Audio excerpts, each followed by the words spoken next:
WHO ने अपने एक रिपोर्ट में इंडिया का मिल्क प्रोडक्शन और उसके डेली कंजम्पशन को लेकर एक चौंकाने वाला दावा किया था।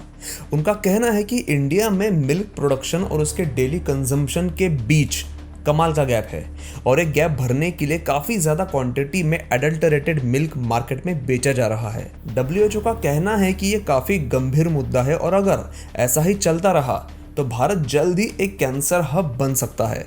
नमस्कार दोस्तों, मैं हूं सुमित। स्वागत है आपका एक नए एपिसोड में। सबसे पहले मैं आपको कुछ रिपोर्ट्स और उनके रिजल्ट्स बताता हूं ताकि आपको ये कंफर्म हो जाए कि आगे जो बातें मैं आपको बताने वाला हूं वो हवा में नहीं होने वाली। FAO यानी फूड एंड एग्रीकल्चरल ऑर्गेनाइजेशंस के रिपोर्ट के अनुसार साल 2021-22 में दुनिया के टोटल मिल्क प्रोडक्शन में से लगभग 24% मिल्क अकेले भारत में प्रोड्यूस हुआ था। लेकिन इसके बावजूद भी हमारा देश दूध की कमी और एडल्टरेशन जैसे प्रॉब्लम में फंसा है।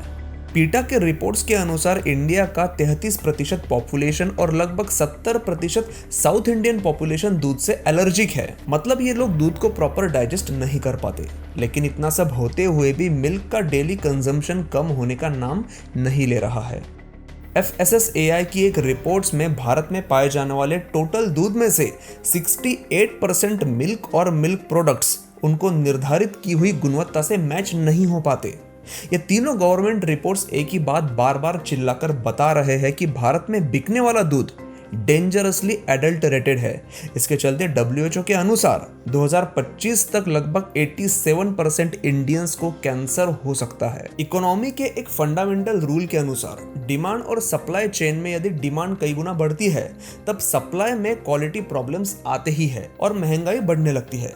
लेकिन दूध भारत में अत्यावश्यक सेवा में शामिल है, इस कारण से उसकी प्राइस कंट्रोल में है। बाकी की चीजों जैसी उसकी कीमत एक लिमिट से ज्यादा नहीं बढ़ सकती और इसीलिए शुरू होता है मिलावट का गंदा खेल। डिमांड पूरी करने के लिए और ज्यादा मुनाफा कमाने के लिए कभी डिटर्जेंट से दूध बनाया जाता है तो कभी गाय भैंसों को हार्मोन का इंजेक्शन लगवाया जाता है और इसी वजह से आज हमें मिलने वाला दूध लगभग जहर के बराबर हो गया है।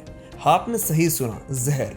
यदि मैं आपको ये बताऊं कि आप दिन भर जो दूध और अलग अलग डेयरी प्रोडक्ट्स खाते हो, पीते हो, उसमें highly loaded fats, cholesterol, pesticides, antibiotic, aflatoxins, bacteria और सोडियम कार्बोनेट और यूरिया जैसे केमिकल्स हैं, तो आप मान लीजिए कि दूध के साथ आपको मिलने वाले ये केमिकल्स किसी जहर से कम नहीं है।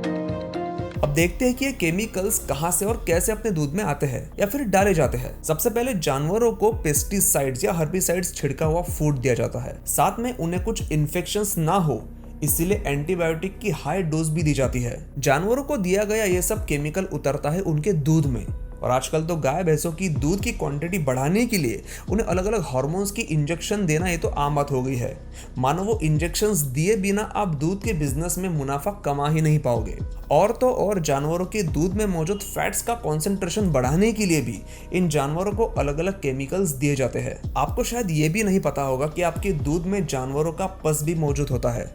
भारत के ज्यादातर गांवों में जानवरों को रखने के लिए इस्तेमाल की जाने वाली जगह की हाइजीन पर कुछ खास ध्यान नहीं दिया जाता और इस वजह से ऐसी जगह में रखे जानवरों को ब्रेस्ट इंजरी की समस्या का सामना सबसे ज्यादा करना पड़ता है। अब आगे जो मैं बताने वाला हूँ वो सुनकर शायद आपको घिन आए, लेकिन उस बात को छुपाने से किसी का फायदा नहीं होने वाला, इसीलिए बताना ही पड़ेगा।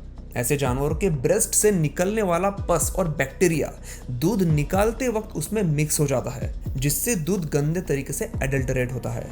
गाढ़ा और झागदार दूध बनाने के लिए कई जगह पर दूध में सर्फेक्टेंट्स यानी डिटर्जेंट पाउडर तक मिलाए जाते हैं। एक रिसर्च में भारत के 8% दूध में डिटर्जेंट पाया गया है। ये डिटर्जेंट दूध में तब आता है जब दूध के स्टोरेज कंटेनर्स को अच्छे तरीके से धोया नहीं जाता। मतलब कई बार ये डिटर्जेंट जानबूझकर मिलाया जाता है तो कई बार ये गलती से भी ऐड हो जाता है। लेकिन इन सब का खामियाजा भुगतना पड़ता है हमारे शरीर को।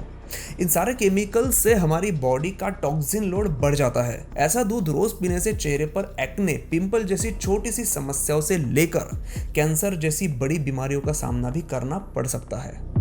आपने आज तक कई बार सुना होगा कि दूध पीने से हड्डियां मजबूत होती है। हमें बचपन से हमारे घर वालों ने भी यही बताया है। लेकिन हार्वर्ड यूनिवर्सिटी के एक रिसर्च के अनुसार दूध पीने से ऑस्टियोपोरोसिस में कोई भी प्रोटेक्शन या प्रिवेंशन नहीं मिलता।